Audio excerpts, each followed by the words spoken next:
Welcome to Implying We podcast. My name is Brendan Olson, and I am here with a replacement co-host for this week, two-time guest on Drunken Peasants podcast with The Amazing Atheist, and producer of Implying We podcast, as well as my very best friend, McKenzie Heritage.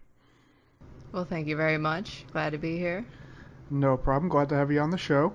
So this week, we don't have an interview for you. We just have our very interesting co-host. We will be talking about the gorilla situation that has been flooding Facebook this week. We will also be talking about the recent situation of the DNC with Hillary Clinton and Bernie Sanders and possibly Biden if Hillary Clinton were to be indicted. And I'm not going to go into it more than that, even though I want to right now. I just want to talk about it so much. And then after that, Kenzie has picked a third and final topic for us to discuss, which I'm not aware of. She says it's been posted in the Implying We Can Discuss Life group, but I don't know what it is. She hasn't told me. So that is true, and as well as you forgot to introduce the interesting co-host. I forgot to introduce the interesting co-host. You said there was an interesting co-host? Oh, just you. Just you. You're wrong. That's how it's going to start. You're just... Okay, but go on. Right. So, let's get started with the gorilla situation. I will go ahead and we'll kind of let you go first. Ladies first. Beauty before All right. brains. All right. I'm just thinking about how you called me stupid. All right, the gorilla situation. You would never, besides about 30 seconds ago. All right. The main, I think, twist in this story that a lot of people are debating isn't that they should have killed a gorilla or not. I mean, there's a lot of idiots in the usual situation that say, don't never kill a gorilla. You know, that gorilla should have just been able to choke that boy out and slam his ass to the ground 30 times, but he's endangered, damn it. But, you know, I think the main actual topic of interest is whether or not you put any blame on the parents in the situation, and I'm curious to your opinion of that. Well, I agree with you, actually, that's the more interesting topic. And yeah, you said that the people who think the gorilla shouldn't have been killed are idiots, which I don't know if I agree with. I just think they're very passionate about animal rights. Now, I strongly disagree with them, and I personally value human life over any animal, especially other humans sometimes. But I don't know if I would call them stupid. I just think they're passionate. In regards to... Go ahead. I'm sorry to interrupt you, but I think they're idiots definitely, because you have to come at it from the perspective of what are the alternatives. And if you're going to actually bring in something new to the conversation of... I was wondering, why couldn't they have, tranquilized it, and if it became aggravated, then shot it? But I'm sure that was, already discussed well before this happened. Right. So they obviously have procedures, so much smarter people than anybody discussing this topic have already decided the proper way to deal with the situation. Right. I think that the people coming out and saying that just keep it alive, just always, use death as a last resort for an animal that could possibly literally at any second kill an innocent human being, much less a 3-year-old child, isn't really a good starting point for your passionate discussion. Right. I think the mentality behind the dart or the tranquilizer was that it would have just pissed off the gorilla at first. I mean, you get a dart in the ass, I think you're going to be pretty upset too. And if I read correctly, it takes up to 3 minutes for that dart to even take effect. And I don't know if everybody listening to this has seen a gorilla, but they're fucking huge. And given 3 minutes with a toddler, could just rip it apart and bones to dust. Oh yeah, that's being generous. That's definitely being generous. And that's not the problem though. I'm just curious why they couldn't have shot it after they had tranked it. Like if you trank it and then it becomes agitated, well then you can shoot it. But I'm sure that there's a reason for that I just don't know. Well, because obviously there's zookeepers. They don't want to kill the gorilla.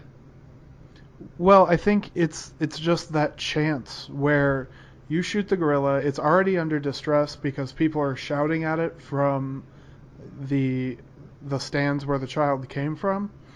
It's already under stress. Then it feels that pain, and then could they shoot it fast enough before it kills that child? And I think that was the risk they weren't willing to take. And that's a very understandable risk. But I mean, if you're going off that assumption alone, I haven't seen exactly when they shot the gorilla. I don't know if that was caught on tape or not. I don't think it was. But from the tapes that I've seen, you know, he just was dragging him and then he sort of had him by the leg. So, I mean, I don't know how fast gorillas move.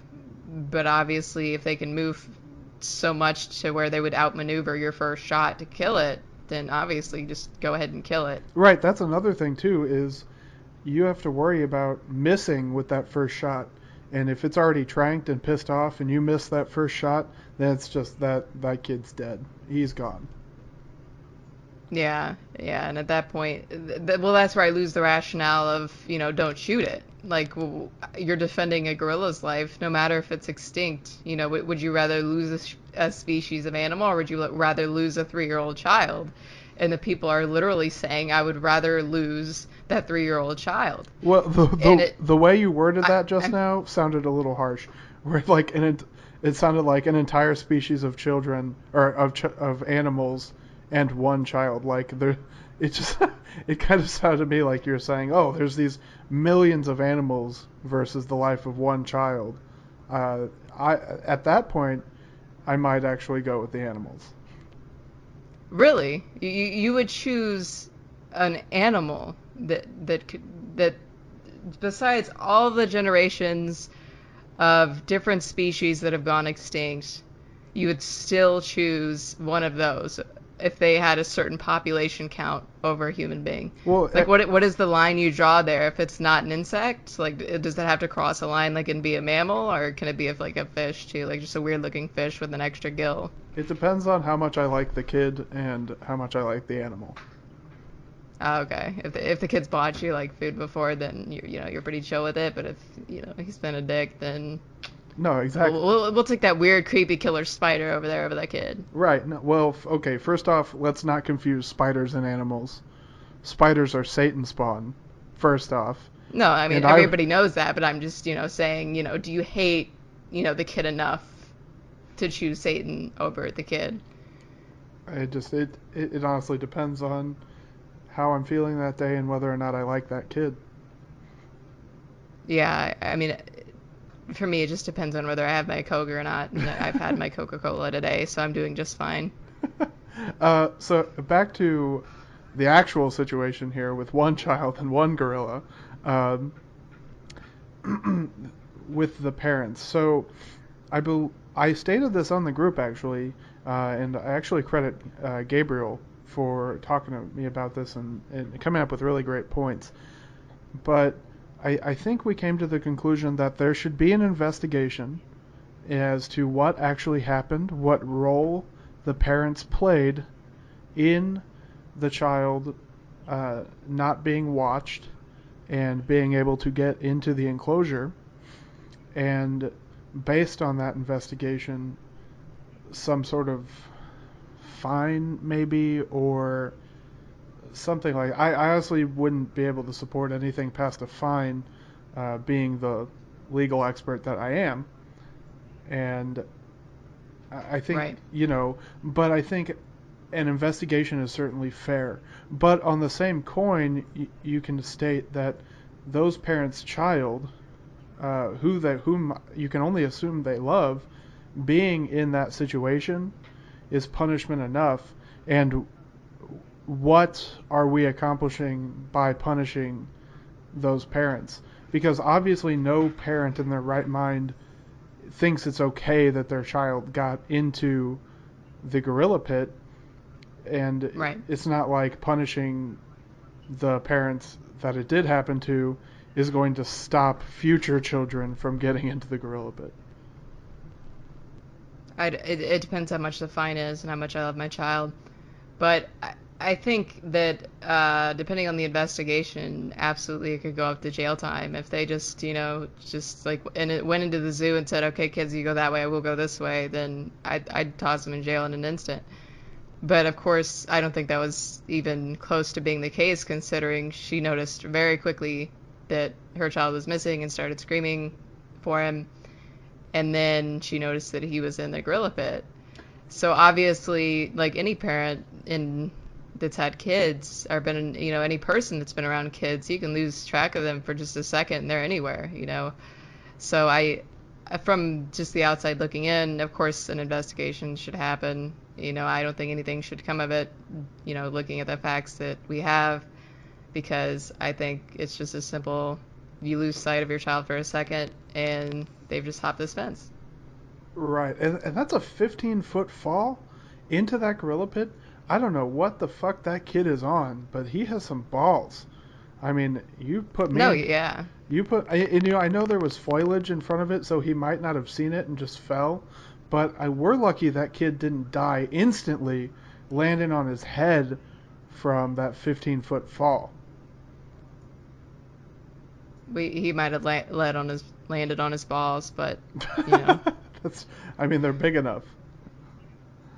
Right, it would have hurt, but he would have survived. His kin, maybe not so much, but he would have done just fine. Right. In the other two, there were 3 gorillas total in the pit there, the enclosure.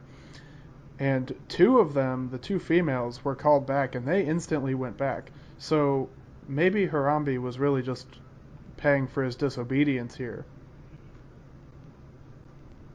I think you're reading in too much to the fact that they're gorillas and the fact that, like, well, 2 of them are... We have Coco, that one gorilla that can do sign language that posts Facebook videos.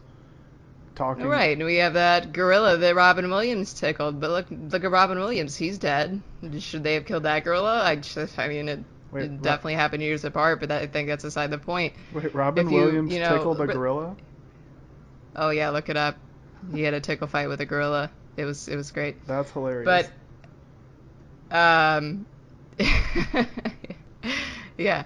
I don't even remember what you said now that I was gonna bitch about. Oh, I made the statement that Harambe should have just... Is that how you say his name? Harambe? Or Haram? I don't know, and he's dead now, so it doesn't really matter. It's just a dead gorilla. I don't think that you should really over-examine, like, his disobedience or obedience to the trainers. It's a freaking gorilla, dude. Like, right. If your dog, like, doesn't respond right away, like, do you kill it? Yes. Like, obviously the gorilla doesn't have any attack. Okay, so after your 5th dog, he doesn't respond, you get mad at him, but you don't kill him because you realize how much it costs to replace your dogs. I'm on my 18th. It's a freaking... Oh. Which one did I, get to meet? I think you met 3 through 4. Oh. I wish I really knew when the switch was. Yeah. I would have reintroduced myself. That's a really important thing, But anyway, you can't, boss around a gorilla as much as you can a dog just because they're smarter. It doesn't mean they don't have different biological aspects to them that are going to steer their, emotions in a different direction. If he's mad at a child and people are screaming at him, that doesn't mean he's going to listen to the zookeepers who are screaming at him. Right. Well, I know a lot of people were also saying, and apparently there are a lot of animal experts on Facebook, because a lot of people were saying, oh, he's clearly protecting the child. Oh, look at him clearly just playing and protecting the child by standing over him. I'm positive every single one of those people have PhDs in animal studies, but go on. Oh, absolutely. Every single person. Everyone. Scholars. Right. Definitely not the same people that think, you're your birth sign has something to do with your personality. But No, that's insanity. It's your zodiac. Zodiac. Oh yeah, that's right. Zodiac sign. That has to do with your personality. Oh right. Sorry, my mistake. I know. Right. I know that's a hot topic. It's not your birth sign. That would be stupid. Well, it's your zodiac symbol. Yeah, but your zodiac symbol is based on your birthday. It's based on your birthday. The two are two totally different things. Wait, that's why you're so uneducated. What's the birth sign? What? I think we need to get back on topic here. I think we need to get back to the gorillas. Right. So, an actual zoologist posted on Facebook, and I shared this on my personal page. I thought about sharing it on the group page, but I didn't want to piss anybody off because I'm super opposed to pissing people off. But it was talking about how the zookeepers don't go in the gorilla's cage. They don't get anywhere near those gorillas without there being some sort of protection between them. She actually was looking at the gorilla, watching the video, and noticing signs of aggression in the gorilla, just completely destroying any idea that this gorilla was quote unquote protecting the child. I mean, do you really trust her opinion over a Facebook commenter with a PhD? You know, I this might be controversial, but I do actually trust the zoologist over. I think that's going to split you up with a lot of the group. I think a lot of the group's going to disagree with that, but you can hold that opinion. That's perfectly fine. It's strong, but it's perfectly fine. So I guess, you know, we're running out of time on this topic here, but I guess we're coming to the conclusion that everything went as it should have with Harambe the gorilla, and certainly not with the parents, but the way the zoo acted and the way the situation was handled was reasonable. Right. I think the people who are have dissenting opinions are a mix between contrarians and people who just are obsessed with animals and honestly would have taken that gorilla's life over that child's life. And I'm so scared to see, like, what if it wasn't a kid but just a drunk guy? You know, how much more so would people have cared about that gorilla, despite it just being, you know, another human being? But it's not a kid, so, you know, we lose care in that person. But that's a different topic. I think, well, with the adult, at least with the inebriated adult, you have a sense of that adult is responsible for himself and ended up in that gorilla pit, and whatever happens to him happens to him. Now, I certainly would support saving that person as well, but I think it's a little bit more understandable than the people saying that a child who cannot be responsible for themselves and is under the care of an adult ends up in the pit not have knowing better. I mean, I would disagree with that entirely, because a human life is a human life. It doesn't matter if they're drunk, if they're, you know, not inebriated, if they're a child. You know, I think just saying that they're more responsible for their own actions, therefore it's more reasonable to kill the person over the gorilla is... I just can't even fathom that idea. But I guess I just have a lot less respect for unique species of gorilla over human beings. I mean, I'm an animal lover to the largest extent that I thought I could be, but apparently I'm not. Apparently people just exceed all love and compassion of mine towards animals. You're just a dirty human lover. I just am. I'm sorry. I'm human to the core. Right. Well, I think your preference of your own species is incredibly irresponsible and narcissistic. Yeah, I have a human anatomy tattoo on my back to show all the animals who I represent. Right, you're like the skinhead version of a human rights, like a literal human rights activist, like actively fighting against animal rights. Damn you, animals. I can't even think of an example besides, I guess, this one. Right. But anyway, yeah, I guess we should start bitching about the DNC. Right, yeah, so we're going to go ahead and switch it up here and talk about the Democratic National Convention and the somewhat shenanigans going on with Hillary Clinton, and we're going to go ahead and beat that dead horse with her emails and talk about, now, whether or not you believe this is going to happen. It's still an interesting subject to talk about, because if she were to get indicted and she were to be arrested by the FBI or whatever party is responsible for putting her ass in the pen, what would happen? And I think Bernie, I honestly feel like the Democrats of this nation are split down the middle for Bernie Sanders and Hillary Clinton. And I know Bernie is losing the nomination. I'm not disillusioned to that, and I know that Hillary Clinton, going undisturbed, will win the nomination. Really, regardless of what happens in California, I think. But that's a different subject. I don't think it would be fair for the country to put Biden in Hillary's spot. I think that is as bad, if not worse, than these Bernie or bust people who are talking about not voting or voting against Hillary Clinton no matter what if Bernie isn't the Democratic nominee. Right. It's much worse, but at the same time, those people are also, kind of off their knocker. But I think there's two splits here, and the split is, not only is it, really unfair to throw somebody who wasn't even in the primary in there, but it's really unfair to throw somebody who's, another crony capitalist like Hillary is in the mix when the voting was split between, the progressives and, basically the establishment, or just name recognition, or whatever you believe Hillary is.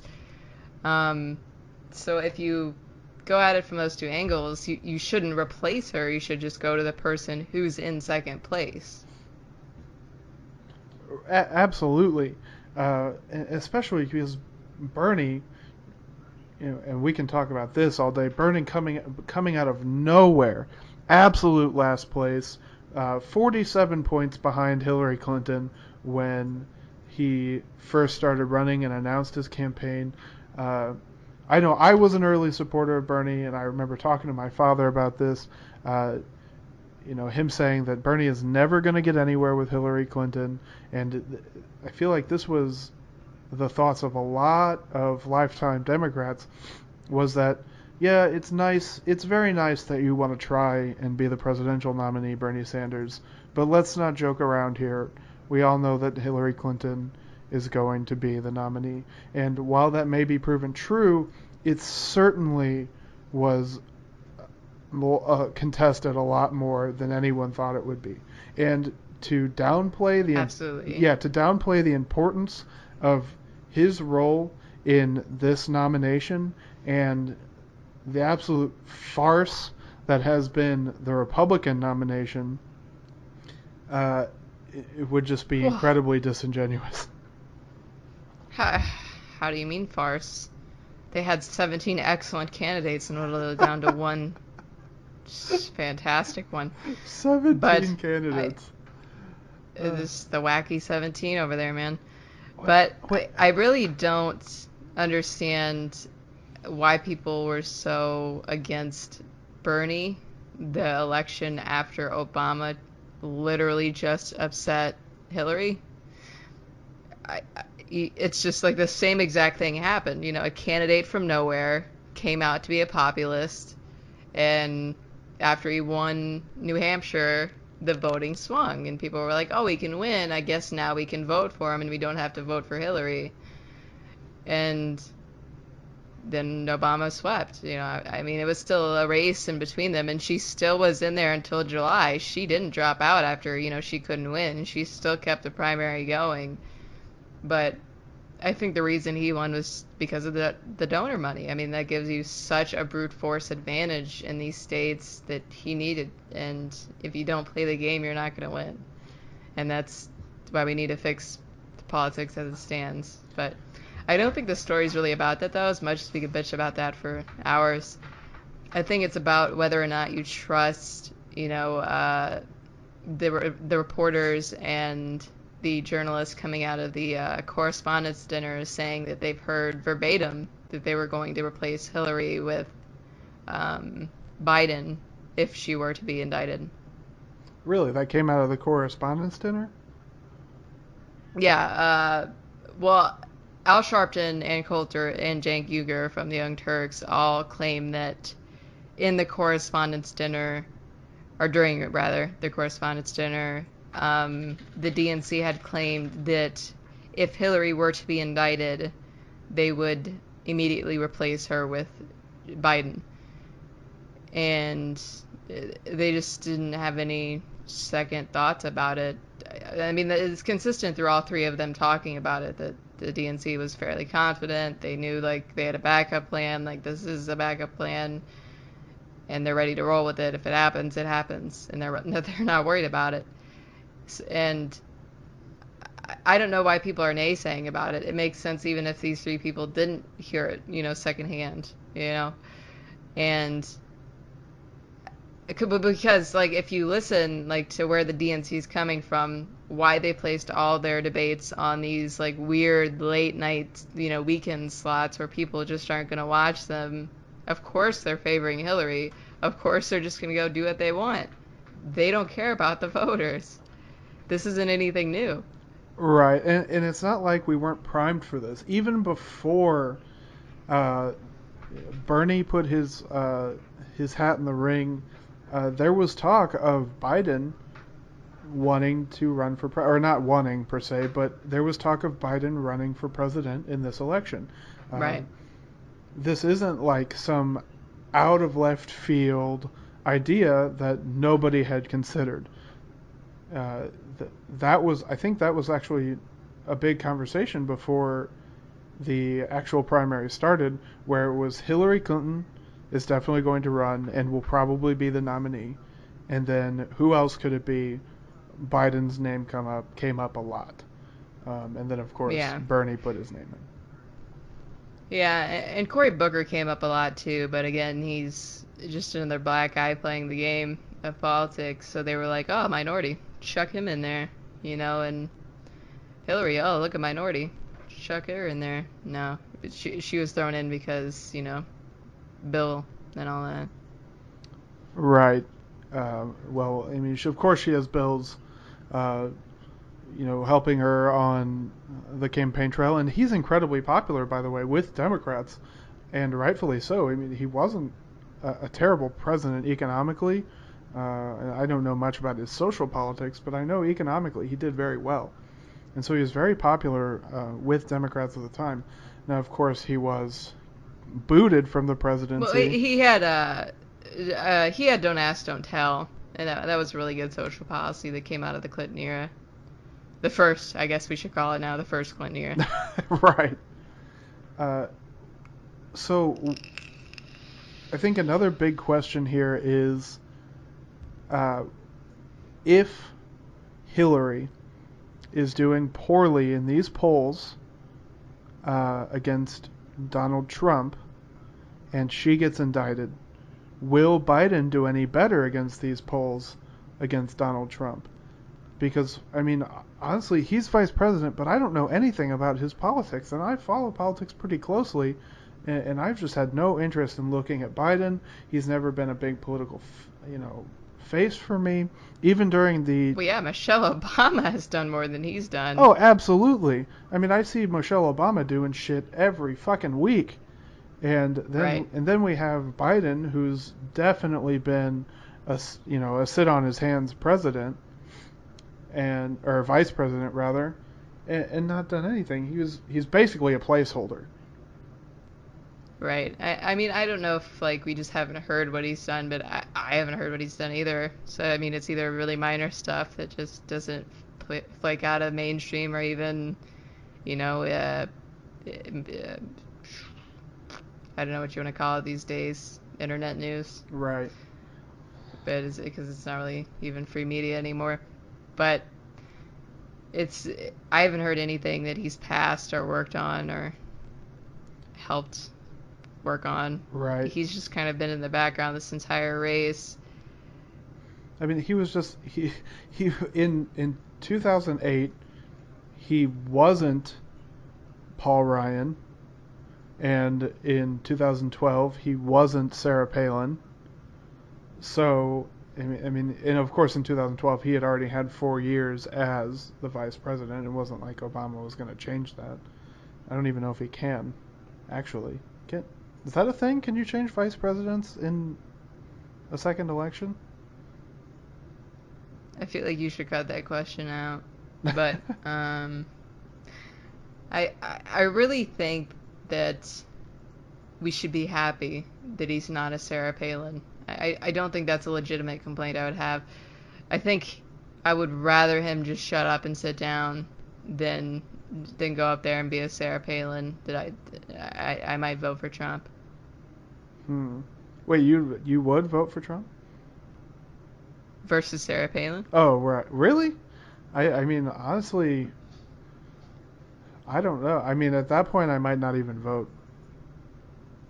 Well, I mean, I would definitely vote Trump over Sarah Palin, because she had some great policies, and that's what got her really popular in Alaska, and a lot of socialist policies that people really haven't looked into, such as her forcing the private oil companies taking Alaska's oil to repay them and pay taxes and pay for schools and pay for infrastructure, and it trickled back down to the citizens. And that was, again, Sarah Palin, just socialist, very left-wing policies.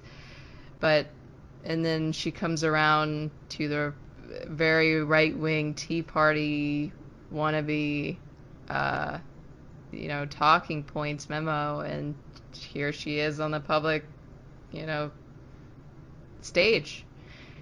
But so with Trump, though, you get to at least roll the die.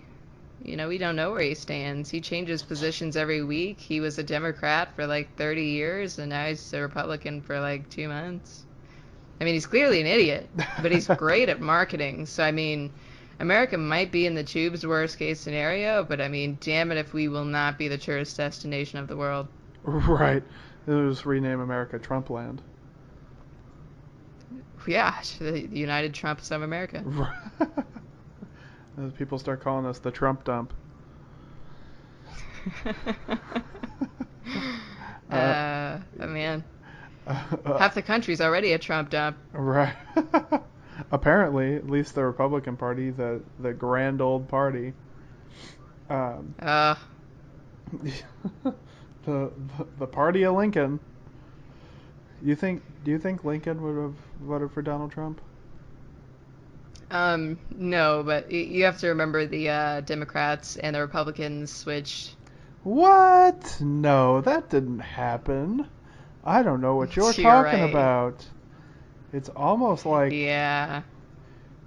What? That's that neoliberalism BS you're talking about. I know. The Southern strategy, which they officially apologized for, didn't happen. They don't have those Nixon tapes. I'm so silly. Sorry. Right, and it's not like the literal rest of the world uses liberalism like we use conservatism, and conservatism like we use liberalism. So, I mean... You mean 20 years ago? Well... Because, I mean, our political spectrum, right and left wing, is pretty consistent with the rest of the world, in the sense that the further you go left, the bigger the government is, and the further... I mean, that's just a generality, because it's actually... an up and down, left and right split, if you want to get technical. But usually, the left wing in the, Western world is more liberal in their social policies, more open to drug welfare programs, rehab programs, reciprocity rates, public prisons, etc. and right wing is less government, but quote unquote more freedom. And I think the rest of the world kind of follows that guideline. They're just more to the left than we ever have seemed to have been. Right. Well, I guess that's my mistake, because I assumed it was still that way in Europe and the other countries, but I guess I'm wrong. No, I mean, if you look at the liberal or the Pirate Party in Europe, they're a branch, if I'm recalling correctly, off of their Liberal Party, and I don't think you need any more explanation than the fact that they're called the Pirate Party. Right. And they actually took quite a lot of seats in their parliament, so, you know. Right. I know. Hail Hydra. Yeah, Hail Hydra. No, we're not going to talk about... We can't talk about Captain America, because that'll piss off a lot of people. But why? Because he sucks? No, I haven't seen any of his movies. Yeah, you're pretty behind. Sorry, on those. I don't. I really hate people with capes. Well, Captain America doesn't wear a cape, so. Wow, that joke just flew right over your head. Oh, apparently. I guess you don't watch any of my Star Trek podcasts where I talk about how the Jedis never actually encountered Count Zulu, but. I just had a stroke just now. Just so you know. Yeah. I'm sure people would rather hear me spout my opinions on the police and Hitler than listen to me purposefully mix up, very popular sci-fi series. Right. Well, I think that actually might be true. I think we have a lot of... I know Corey has a seizure every time someone gets something wrong about a comic book, so... but yeah. Anyway... I think Deadpool was the best character that, made a movie without any sort of comic book backstory. That's for you, Corey. All right. Are you going to talk about your finances? Are you going to say that for the end? I totally forgot about that. Wow, thanks for reminding me. So this week, starting, I suppose, we're recording on Thursday. I suppose starting tomorrow, Friday, that would have been yesterday when this is posted, I will be going on I guess we'll call it a finance diet, where I take all of the suggestions that were in the finance advice thread we had, and I will be applying them to mine own lifestyle. Haley, our regular co-host, will be doing the same thing as well. She was, of course, sick this week, so couldn't join us. But she will be freezing her debit card in a block of ice. I don't know if she's done that already. I will be keeping my debit card, though, because I'm not that hardcore. But I'll be using the app that was suggested to me. I have to remember what it's called. One moment. The Mint app, which I have successfully attached to my bank account, gotten my credit score on, and I'm going to be following the budget that it gave me to see how much money I save. Mint is an excellent app. Oh, have you used it? I have, but I'm terrible with money, so I resorted to just, dumping my money onto my boyfriend Nate, because he's much better with money and finances. So I literally have a checkbook. I'd order a checkbook, and I just write, when I get it paid, I deposit it, and then write him out a check for the amount that I was paid. That's what I'm going to do with Verdana. So then if I want... No, it's a great idea, because every time I want something that's really stupid, I have to beg him for it, and then he's like, that's really stupid. And then like a week later, I'm like, hey, thanks for not letting me buy that, scarf. Right. I think the problem... it was $400, but I think the problem... It was red, so it's kind of cute. Right. The problem with me doing that with Verdana is that she might be worse with money than I am. And I'm going to get in trouble for saying that. Ooh. But yeah, we're both just terrible with money. I'm really good at just scraping by. Like, literally the day before I get paid, I'll have like $5 in my account, but I'll have gotten everything that I wanted to buy. Yeah, Nate's a saint with money. Yeah. Maybe I'll just start. Find yourself a Nate. Get a Nate. I'm sure they hire, or like freelance. Just go to Craigslist, type in Nate, and I'm sure you'll find a few people. Right, maybe I'll just use your seriousness. Nate. I'm just gonna start giving. No, I'm gonna start giving all my money to Nate. He's taken, bud. No, I'm not. No, okay. Oh, I mean, yeah, you can write him a check. We have a PO box. You can just send all your money, and we'll manage it for you. Yeah, that's perfect. In all seriousness, though, Mint is an excellent app because with every single transaction, it'll shove it absolutely down your throat, and that's why I had to get rid of it because it made me just depressed. Right. Well, I know I actually downloaded and it started the new month for me yesterday, and I get paid tomorrow, so that's why I'm officially starting with it tomorrow, because so it can manage my money for me. Other than that, I don't remember all of the things. I'll have to go over the thread, but that's what we'll be talking about next week, and I'll have Haley back on here because I know we're all sick of Mackenzie already, and we will discuss that. Anyway, we're going to go ahead and move on to Mackenzie's secret subject. So what do you got for me, Mackenzie? What did you pick? I really wish I had an insulting story about you to talk about, especially after that last comment. But wow. I picked the high school sex story. Girl 15 had sex with 25 boys in the high school bathroom. Oh, so and I'm curious. So we're finishing off with smut. That's what we're finishing off with. Well, I mean, we both know that I wanted to finish off with a Kim Kardashian story, but that's true. I had too much pride, too much dignity for that. I mean, I wanted to think of a better excuse, then I couldn't find one on the Implying We Can Discuss Life page. Right. You guys just don't discuss Kim Kardashian enough. That's the problem. We're too with high. That page, and I don't frequent it. We're too highbrow. Highbrow? Is if that's what you want to call being out of the pop culture scene. But no, I'm just kidding. She's beautiful in her own special horror way. I think that's you're slut shaming. I am in fact not slut shaming. She is literally a porn star, and because of that, she's rich and famous. So I mean, it just depends on how flexible your definition of whore is, and whether you associate it derogatorily, and mine is flexible, and I do associate it derogatorily, so she is a whore. Whatever helps you sleep at night. That's what. Well, I mean, it very much does, because she's rich and I'm quite poor. But back to whores.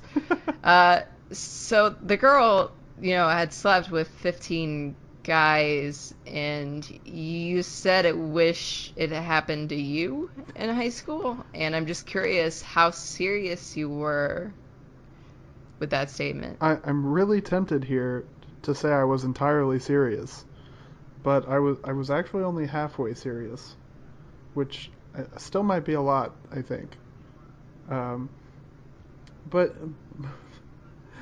I mean, that's the same joke everybody makes about when a teacher sleeps with a female teacher sleeps with a male student, especially if... Yeah, you have to be very specific there, because right. If it's a male teacher and a female student, then we're having a totally different conversation in America. Right, of course. But even still, though, you're halfway serious, so does it depend on which guy you are in line? If you're the first guy, are you cool with, just shacking up in the disgusting high school bathroom, or are you... I don't think 16-year-old Brendan would have minded. Whatever. Like, I would have jumped in that line number fucking 16 and been like, yeah, let's get this done. I gotta be in geography in 5 minutes. I mean, I guess that's what perplexes me, is if you want to get laid in high school, it just really isn't that hard. I guess it just depends on your standards. And if your standards are really that low that you'd sleep with a girl that's, has a line outside of the high school bathroom, then just go elsewhere, dude. Find an overweight chick and be like, hey, you're cute. Whoa. Lose some weight. This got and then after super she loses offensive just right now. Well, I mean, being overweight's unhealthy. I think that's an established fact. And that's also an established fact that, You just said about 4 seconds ago that you would sleep with her no matter what. I mean, that's true, but that's because I have body issues and self-esteem issues. Oh, okay. I didn't know that was the okay to right. No, you see, you're quote unquote fat shame. I think you think you're asking a person who respects themselves, and that's just simply not No, the case. I don't think that matters. I don't think if you respect your body or, take care of your body, that gives you authority to quote unquote fat shame other people. That's like saying, I'm a heroin addict, therefore I have no authority to talk about your alcohol addiction and now it's unhealthy for you. No, your alcohol addiction is still unhealthy for you. No, I'm talking about my body issues being the reason I would have slept with that girl, number 16. No, right, but you said it was offensive to quote unquote fat shame. Oh, well, I think, I don't know if, I do think that's offensive, but I don't generally get offended by those things. But I meant it was more offensive that you would imply that an overweight woman or girl, in this case, would have self-esteem issues enough to sleep with me. Well, I don't know if you're picking on yourself there and that's why it's offensive. Like, oh, a girl would sleep with me? That is so mean. Well, that too. Or if you're saying that a girl that's overweight in high school would have low self-esteem. I think that's a very stereotypical thing. Even skinny girls in high school have low self-esteem generally. It's just guys, girls, skinny, fat, black, white. I mean, welcome to high school, And then eventually you get to a point where you realize you're a bunch of idiots and you just don't care anymore. But before that, everybody's a self-conscious little, snowflake.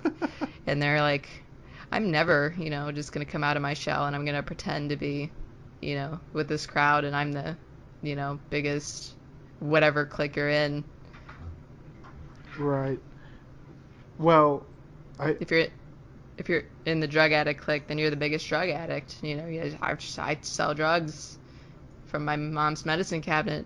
And if you're in the skateboarding clique, then, look at this slow motion, sick kickflip I did. Shot with a fisheye lens. Just name dropping skateboard moves. Well, I mean, I just that was the only one I could actually think of. Right, of course. So which clique were you in, the skateboard clique? I was in every clique. Every clique? In high school I definitely was just the most popular person that was there. Everybody can attest for that. They'll be like, "Oh, McKenzie Heritage? Yeah, I was best friends with her." And Right. No, I wasn't. I mean, our high school was, wasn't the stereotypical high school movie. I mean, we had our quote unquote cliques. Like you'd walk in the, cafeteria and see the kids playing Yu-Gi-Oh, which was awesome at the time, by the way. But you just didn't want to be playing in the cafeteria. Well, I don't think I ever saw anybody playing Yu-Gi-Oh specifically. I didn't care enough to figure out what card game they were playing, but it was always the one closest to the pillars. They were playing some card game like right. Every day. In between those two pillars at Timberland, yeah. Every day, man. It's just constantly. Even after school, you're leaving and you still see these kids playing this card game at these two pillars. It's like, did it not end earlier, or did you pick it back up? I never cared to ask. And I think what made it what made it more animated or more, I don't want to say pathetic, but pathetic, was that they always sat right next to the sped kids. The sped kids were always right there next to them, and they were just guilty by association. Just. Yeah, I mean, those sped kids just get a bad rap for being next to those kids who play cards all day. I just don't even understand. I mean, they were probably like wanting to move the entire time, but they just got there too early, and it's a they shame. Just couldn't say anything. The sped kids didn't want to hurt the card playing kids' feelings. Yeah. The kid with cerebral palsy is like, I can't even play cards, but if I could, man, I sure wouldn't. Right. Well, anyway, back to this chick that fucked 15 dudes in. Was it 15 guys in a? No, it was 25. Oh, 25. She was 15. Wow. Right. I mean, 15 is one thing, but 25, that's ridiculous. No, that's beyond the pale. Right. I mean, after 10, does it really matter anymore? So. Sorry, I was taking a sweet hit off my vape. So I think we get it. You're edgy. I just I also do CrossFit. Oh. I think any girl having sex in the high school bathroom isn't necessarily the most stable. I mean, yeah, I think stable is a good word for it. I mean, she just clearly needs help. I don't think the number of guys she slept with. Yeah, I definitely, and it's a sad situation, and I don't know if I want to say the guys took advantage of her. I mean, certainly not in any nefarious way, because she was consenting, they're consenting, but at the same time, you know, she's obviously an unstable girl. Right, and I mean, it just comes down to what her home life is like, and, you know, what's really going on with her that she thinks that's okay. And, I mean, liking having sex is one thing, and enjoying sex is one thing, but it, like anything else that's enjoyable, it becomes toxic at a point. And I strongly believe that it isn't shaming someone's lifestyle or, you know, unfairly labeling them as a whore or slut to recognize that having sex with so many people becomes toxic at some point. And actually, we had a thread about that a long time ago, right when the group first started. And I know a lot of people got a lot of shit for saying that past a certain number, they would be off-put by sexual partners. As in saying, like, oh, if a girl told me that she was over 25 sexual partners at age 22 or 23, then you would be off-put by that. And I don't think that's unfair, because I think... Right. I don't disagree with that. I think a lot of it has to do with framing, and people often mistake the framing of it. Like, as it's always the woman who has the job to be, you know, not promiscuous. You always have to be celibate. You can't go out and sleep with people. You have to be a virgin flower. Right. But the male, I mean, so you ask a guy that, and he's going to lie about a higher number. Well, right, and I think the issue here is that we have that dichotomy and that those binary views of the same situation, where if a girl came to me and said I had sex with 100 people by age 23, I would be off-put. And if I was dating a guy and he had told me the same thing, I would be off-put as well. And I would definitely be, you know, for lack of a better term, turned off by that. So, I mean, I don't think there's anything sexist in the expectation. Yeah, I agree with that 100%. I would be more impressed about the guy, though. I would want some of the details of the situation. Like, did you just hook up at bars? Did you, you know, I mean, unless he's attractive, in which case it's understandable. But I mean, if, you know, he's a mediocre looking guy, then I need some details. Well, you know, I always have friends that need pointers. You know, I right. need pointers. Why aren't you writing a book? Right. You know, exactly. You could sell 1 million copies, but. Right. But I mean, yeah, I mean, that entire, you know, joke I made just goes to the same dichotomy you're talking about, that women are always put in this bubble where don't have sex, don't have sex, don't have sex.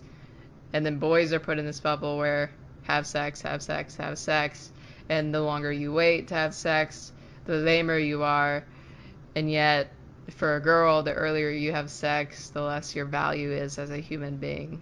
Right. And I mean, I know girls that have lost their age at, you know, 12 or 13 that are the most sexually responsible people I know. And then in the same way, I know girls that lost their virginity at 18 or 19 that are incredibly promiscuous. It's just, there's no relevance at all to when you're ready to have sex or when you have the opportunity to have sex. I think it's more to do with whom you're having sex in that situation. I would disagree with that a little bit. I think a little bit does have to do with when you're mentally ready to have sex, just like with anything in life. Anything that, gives your body that release of dopamine instantly, you're going to be immediately drawn back to it. So if you're not mentally prepared to go out and have sex and have all of those, immediate mixed feelings about somebody, then I mean, it's a very hard question to pose because we aren't really sure when somebody is ready to have sex. Well, I think it's subjective. But it's definitely not 12. It comes down to the person, honestly. Right. I mean, that's true. I mean, there's definitely some mature 12-year-olds, and there's definitely some immature 18-year-olds out there. Right. And I mean, it's not like you haven't hit puberty at 12 years old. Right, but I mean, I don't think puberty is the identifying factor when you're ready for sex. Well, I mean, I certainly don't think it's that simple. But it's... No, oh, right. Right. That's a good point. Right, I mean, I certainly wouldn't say, oh, you hit puberty, you're ready. This isn't Game of Thrones, okay? It's not like, you're 12 years old. Are we inspecting pubic hairs here? And when we find the first one, we just start clapping and then just, push them into, like, the orgy pool? Right, no, that's what happens. I mean, I know Dominic was talking about an orgy pool. I didn't get the details of that, sadly. Wait, but, there was an orgy pool discussion and I missed it? Yeah, well, I could have swore you posted in it, but apparently not. Must have been drunk, Brendan. He always has all the fun. But... Yeah, okay, drunk Brendan, quote unquote, I'm down. One, like... Just one no recollection of that conversation. Well, I mean, you saying I'm down to have sex in an orgy is definitely just like a viral comment ready to explode, but it was sadly buried under his post. There was a question, I don't remember what the post was, but it was what's your guilty pleasure? And I brought up that sometimes I watch gay porn, and I think it really off-put people because nobody commented on it or liked it. I don't know if they thought I was joking, but I was entirely serious. I think our society still has a lot of, need to give, because I think absolutely the vast majority of people are bisexual, and they're really afraid to admit that. Male or female, I think you're going to see a guy or a gal, and you're going to be like, that person's hot. Like Mila Kunis, I'd freaking, the things I do to that lady, young woman. that respectable young lady. that sweet and innocent soul. I would just murder Ashton Kutcher. Right. But it all comes down to perception, and we perceive the women in a different light, and we perceive sexuality in such a weird light that it's such a binary, either you're gay or straight, but bisexuality just doesn't exist when, everybody's bisexual to some extent. Of course, like, you can be very slightly bisexual and you can be very slightly, straight. And I don't think people understand that. Right. I think we're going to go ahead and end the conversation there. We are coming up on an hour here. Before we go, I do want to implore everybody to please subscribe to our YouTube page, and that is Implying We Podcast. Just search that on YouTube. We also have a podcast on SoundCloud, which we would really appreciate it if you went ahead and subscribed to us on there as well. And again, please always stay active in Implying We Can Discuss Life. That is the group that this podcast is based on, if you couldn't figure that out already. I would like to thank Kenzie for coming on the show with me. I very much appreciate it, Kenzie. You're very welcome. I hope we will have you on, and again, thank you so much for helping us produce the show, and hopefully we can hear from Haley next week. All in all, great show. Here's hoping. Right. All in all, great show this week. Thank you so much for listening, and everyone have a wonderful evening.